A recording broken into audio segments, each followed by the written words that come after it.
অবশেষে মৃত্যুর কাছে হার মানলেন ফায়ারম্যান সোহেল রানা। বনানীর অগ্নিকাণ্ডে আটকে পড়াদের উদ্ধারে গিয়ে স্মৃতি হয়ে গেলেন নিজেই।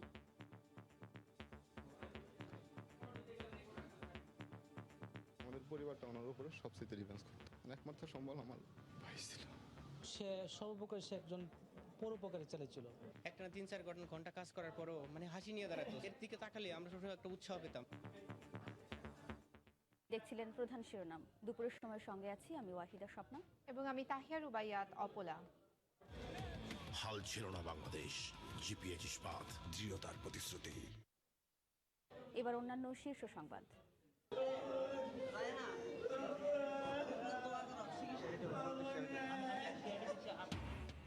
লাইফ সাপোর্টে ফেনীতে আগুনে পুড়িয়ে দেয়া মাদ্রাসা ছাত্রী নুসরাত রাফি, মাদ্রাসার পিয়ন সহ আটক ৩।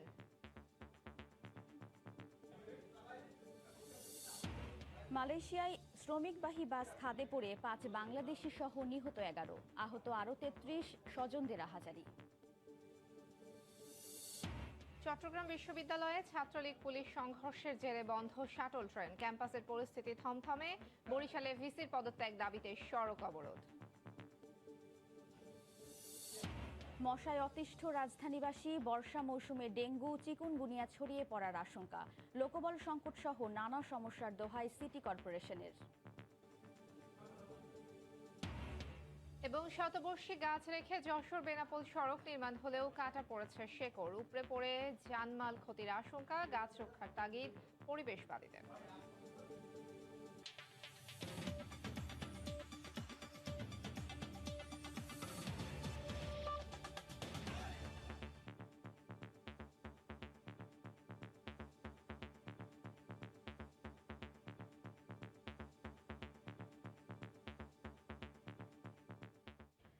অবশেষে মৃত্যুর কাছে হার মানলেন ফায়ারম্যান সোহেল রানা।